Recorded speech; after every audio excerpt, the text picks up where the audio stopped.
Praise the Lord, hallelujah. खुदावंद के धन्यवाद एक बार फिर से परमेश्वर के बड़े अनुग्रह के लिए। खुदावंद के अनुग्रह दृष्टि आप सब पे ठहरे। मेरी तो एक बार की बात है कि यरूशलेम में एक गधा था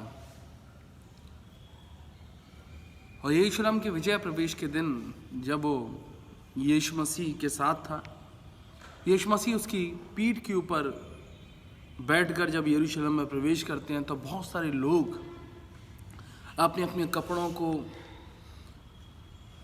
यीशु के मार्ग में बिछाते हैं। सब लोग होसन्ना होसन्ना के नारे लगाते हैं, जय जयकार के नारे लगाते हैं, बड़ी खुशियां मनाते हैं। उसके बाद वो गधा वापिस अपने स्थान पर गया जहां पर था। उसने कहा, देखा यरूशलेम के पास में जो स्थान है वहां पर गधों की बड़ी इज्जत है। मैं वहां पर गया था, लोगों ने जय जयकार के नारे लगाए, लोगों ने होशन्ना होशन्ना चिल्लाया, लोगों ने मेरे मार्ग में आगे आगे आगे आगे चादरें बिछा दी। ऐसे स्थान पर मैं गया था, आओ मैं तुम्हें दिखाता हूं कि मेरी कितनी इज्जत है। वो सारे गधों को बटोर कर उस गांव में लेकर गया। अब जब वो अकेला उस गांव में प्रवेश करता है तो कोई उसकी तरफ ध्यान नहीं देता है। देखता है, अबे कल जब मैं आया था तब तो हालात कुछ और थे, आज जब मैं आया हूं तो कोई मेरी तरफ देख ही नहीं रहा है, कोई ध्यान ही नहीं दे रहा है। ऐसा क्या हो गया? उसे लगा शायद लोगों ने मुझे नोटिस नहीं किया कि मैं आया हूं, इसलिए अपने आप को नोटिस कराने के लिए वो और चिल्लाने लगा, ढैंचू ढैंचू। फिर भी किसी ने ध्यान नहीं दिया और गधे को गुस्सा आया, गधा और तेज चिल्लाने लगा। जब वो ज़्यादा तेज चिल्लाने लगा तो गांव वालों ने डंडे लिए और उस गधे को बहुत मारा और गधे को मार मार कर उस गांव से बाहर भगा दिया।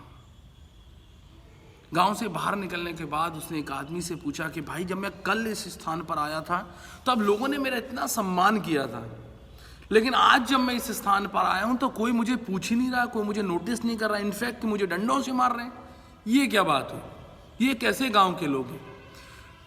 तब उस मनुष्य ने कहा उससे कि कल जब तू आया था तब तेरे साथ यीशु था, कल जब तू आया था तेरी पीठ पर यीशु बैठा हुआ था। वो सम्मान तेरा नहीं था, वो सम्मान उसका था जो तेरे साथ था। आज वो तेरे साथ नहीं है, इसलिए कोई भी तुझे सम्मान भी नहीं दे रहा, इसलिए कोई तुझे पूछ भी नहीं रहा और कोई तुझे जानता भी नहीं। भाई, तो कई बार मुझे और आपको लगता है कि मैं अपनी वजह से, अपनी नॉलेज की वजह से, अपने पावर की वजह से, अपने पैसे की वजह से, अपने ख़ानदान की वजह से, अपनी एजुकेशन की वजह से मैं और आप सम्मान पाते हैं, मैं और आप पदवी पाते हैं, मैं और आप कामयाब हैं। लेकिन निश्चित तौर पर जान लेना, मेरी आपके जीवन की कामयाबी यीशु पर निर्भर करती है। जब यीशु मेरे और आपके साथ होता है तो सारा जगत मेरे आपके साथ हो जाता है, सारा जगत मेरी आपकी वाहवाही और मेरी आपकी तारीफ करता है। लेकिन जिस पल में और आप यीशु के बिना इन तमाम चीज़ों को पाने की कोशिश करते हैं, उस पल में और आप सिर्फ ठोकर ही खाते हैं। मेरी आपकी ज़िंदगी में कामयाबी का जो एकमात्र और एक मूलभूत सिद्धांत है वो यही है कि यीशु को अपने साथ रखो। जैसे यीशु कहते हैं कि अपनी क्रूस उठा और मेरे पीछे हो ले।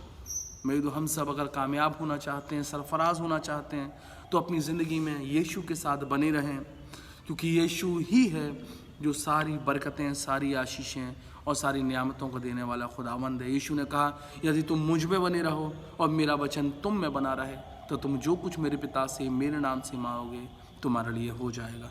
खुदावंद आपके साथ रहे। प्रभु आपको बहुत आशीष और बरकतों से नवाजे।